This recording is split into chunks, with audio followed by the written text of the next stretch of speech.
Are you looking to start your business online? आजकल online business एक option नहीं है, it's a necessity. My name is Abhishek Sareen, founder of Inception Creative Minds and I am into this industry from last 8 years.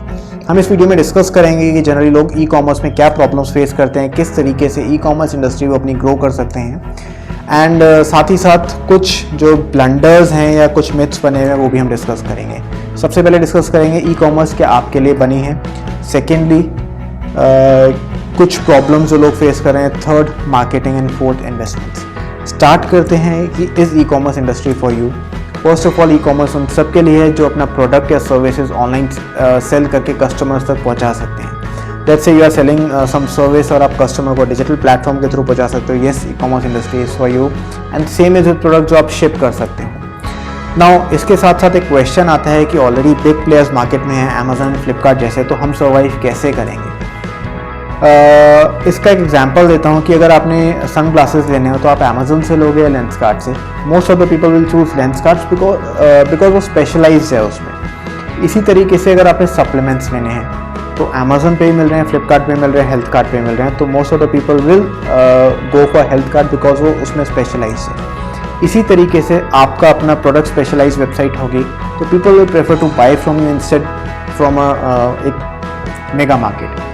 Secondly एक example और लेते हैं कि एक एरिया में एक मॉल है, उस एरिया में और शॉप्स भी होती हैं, वो शॉप्स भी चलती हैं, वो मॉल भी चलता है. इसी तरीके से Amazon is like a mall and आपके e commerce platform is like a shop. वो चलेगी एंड मैं ये नहीं कह रहा वो मॉल नहीं बन सकता. धीरे धीरे आप ग्रो कर सकते हैं, उस लेवल पे भी जा सकते हैं, but for the time being start करने के लिए एक शॉप की तरह मॉल के साथ जैसे शॉप चल रही है उसी तरीके से आपकी ई कॉमर्स वेबसाइट भी चलेगी अमेजन, फ्लिपकार्ट के साथ साथ. Now second big mistake is with marketing. लोग ये करते हैं कि अमेजन एंड फ्लिपकार्ट की मार्केटिंग स्ट्रैटेजी कॉपी करनी शुरू कर देते हैं. अमेजन और फ्लिपकार्ट या कोई भी बड़े प्लेयर्स के गोल्स अलग होते हैं, वेयर स्टार्टअप के गोल्स अलग होते हैं. अमेजन, फ्लिपकार्ट के गोल्स हैं ब्रांडिंग, इन्वेस्टर्स को प्लीज करना. ऑन द अदर साइड एक स्टार्टअप का गोल है ऑर्डर्स जनरेट करना, सेल्स जनरेट करना, पैसा कमाना. तो अमेजन, फ्लिपकार्ट हर डायरेक्शन में एरोस थ्रो करता है और कहीं ना कहीं उसका टारगेट हिट हो जाता है. बट यही गलती स्टार्टअप करते हैं, उनके पास लिमिटेड एरोज होते हैं, वो अपने एरोस थ्रो करते हैं हर डायरेक्शन में, उनके एरोज नहीं हिट होते एंड दे कंप्लेन कि उनके पास सेल्स नहीं आ रही. तो इसका सोल्यूशन ये है कि एक निश मार्केट, एक फोकस्ड मार्केट में टारगेट किया जाए ताकि एरोज सही जगह और टारगेट पे हिट हो. Now next big mistake is कि लोग मार्केटिंग अवॉइड ही कर देते हैं completely. So you must have heard about best selling books. Best return books generally नहीं होती, बेस्ट सेलिंग बुक्स होती हैं, क्योंकि बेस्ट रिटर्न बुक्स इसलिए नहीं एग्जिस्ट करती क्योंकि वो जब तक मार्केट में नहीं जाएंगी, लोग रिव्यूज़ नहीं देंगे, it's not best selling. Best selling हम नहीं बता सकते, वो जो कंज्यूमर्स हैं या जो यूज़र्स हैं वो बताएंगे कि वो बेस्ट सेलिंग प्रोडक्ट है या नहीं है. नेक्स्ट, ई कॉमर्स में कौन सा प्लेटफॉर्म यूज़ किया जाए. कुछ लोग ये भी कहते हैं हम खुद ही ई कॉमर्स प्लेटफॉर्म अपना बना लेंगे, बट वहाँ प्रॉब्लम ये होती है कि हम लर्न तो सब कुछ कर सकते हैं बट मास्टर सिर्फ एक या दो चीज़ों में हो सकते हैं, और वो आपकी मास्टरी होनी चाहिए आपके प्रोडक्ट में और आपकी सर्विसेज में. अगर आपके प्रोडक्ट्स एंड सर्विसेज में मास्टरी नहीं है तो लोग आपसे नहीं लेंगे, यूएसपी नहीं होगा, आपका प्रोडक्ट यूनिक नहीं होगा.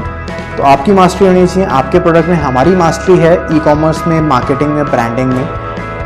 जैसे कि लेट्स से ई कॉमर्स में अलग अलग पार्ट्स आते हैं. ग्राफिक्स एक पार्ट है, कंटेंट क्रिएशन एक पार्ट है, क्रिएटिविटी एक पार्ट है. उसके लिए अलग अलग पर्सन है. One person can not do all the jobs एक साथ में. नेक्स्ट पार्ट आता है कि ई कॉमर्स वेबसाइट आपने खोल ली और चलती नहीं है generally. E commerce website open कर ली, प्रोडक्ट्स डाल दिए, it's like opening a shop in some remote corner of the world. किसी अंधेरी गली में आपने दुकान खोल ली और आप एक्सपेक्ट कर रहे हो कि सुबह आप उठोगे, सेल्स आनी शुरू हो जाएगी, आपके पास ऑर्डर्स की लिस्ट आ जाएगी. बट ऐसा नहीं होता है. उसका रीज़न ये है कि जैसे हम दुकान खोलते हैं, हम कुछ पैम्पलेट्स बांटते हैं, कुछ ब्रोशर्स लगाते हैं, कुछ बैनर्स लगाते हैं, प्रमोशन करते हैं लोगों को अपनी शॉप तक लाने के लिए. इसी तरीके से ई कॉमर्स में मार्केटिंग इज़ मस्ट. मैंने कई जगह देखा है कि जो एक ऑफलाइन स्टोर ओनर्स हैं उनकी मार्केटिंग स्ट्रैटेजीज बहुत ही अच्छी होती हैं, लेकिन अगर वो ऑनलाइन जाते हैं तो वो सारी चीज़ें छोड़ देते हैं. जैसे ऑफलाइन स्टोर्स पे वो कस्टमर्स को ग्रैब करने के लिए कुछ एडवर्टीजमेंट स्ट्रैटेजीज लाएंगे, कुछ ऑफर्स निकालेंगे, साथ साथ इन्वेस्टमेंट्स भी करते हैं. They invest on their store, अपनी ब्यूटिफिकेशन पे इन्वेस्ट करते हैं, टीम पे इन्वेस्ट करते हैं. बट ऑनलाइन पे वो सारी चीज़ें छोड़ देते हैं. वो सोचते हैं कि सीधा नेक्स्ट या 10 दिन बाद वो अमेजन जैसे बन जाएगा और अपने आप ही ऑर्डर्स आने शुरू हो जाएंगे.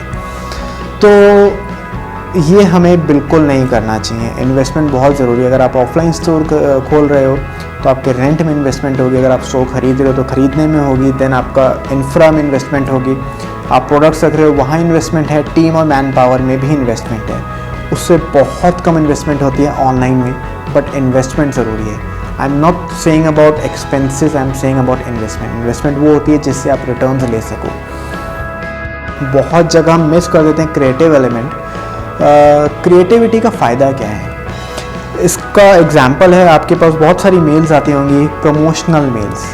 उसमें होता है क्या है, कंपनी का नाम लिखा है, लिस्ट ऑफ सर्विसेज हैं, बेस्ट प्राइस गारंटी है, बेस्ट प्रोडक्ट गारंटी है, एंड कुछ कॉल टू एक्शन बटन है कि contact us, call now, etcetera etcetera. और ऑन द अदर साइड कोई एक आपके पास बड़ी क्रिएटिव मेल आती है जिसमें कुछ ग्राफिक्स यूज़ हुए हैं, कुछ क्रिएटिव इमोशंस को कैच कर रहा है, आप उसको एकदम देखोगे, उस पर रिस्पॉन्ड करने के चांसेस आपके बढ़ जाते हैं। इसी तरीके से अगर आपका ई-कॉमर्स प्लेटफॉर्म, आपकी जैसे आपका शॉप अगर क्रिएटिव है, अच्छे से बनी है, लोगों को इंटरेस्ट आएगा, इसी तरीके से ई-कॉमर्स प्लेटफॉर्म आपका अच्छा है तो आप प्राइस के कंपटीशन से बाहर आ जाओगे। We are not here to compete with the prices of big players. Amazon, Flipkart के प्राइजेस से हमने कम्पीट नहीं करना है। अगर हम क्रिएटिव एलिमेंट नहीं डालेंगे तो प्राइस कंपटीशन में रहेंगे, अगर हमने क्रिएटिविटी डाल दी तो प्राइस कंपटीशन से हम बाहर हो जाते हैं। लेट्स से फॉर एग्जांपल एक कॉफ़ी रोड साइड 20 रुपये की भी मिलती है, स्टारबक्स जाओगे तो 500 रुपये की मिलेगी। तो इसी तरीके से क्रिएटिव एलिमेंट जोड़ना बहुत ही इंपॉर्टेंट पार्ट है, एंड इसके बारे में डिस्कस करेंगे तो it will take lots and lots of time. For more details please fill up the form in the contact section so that our team will get in touch with you और वो सारी details आपके साथ share कर देंगे।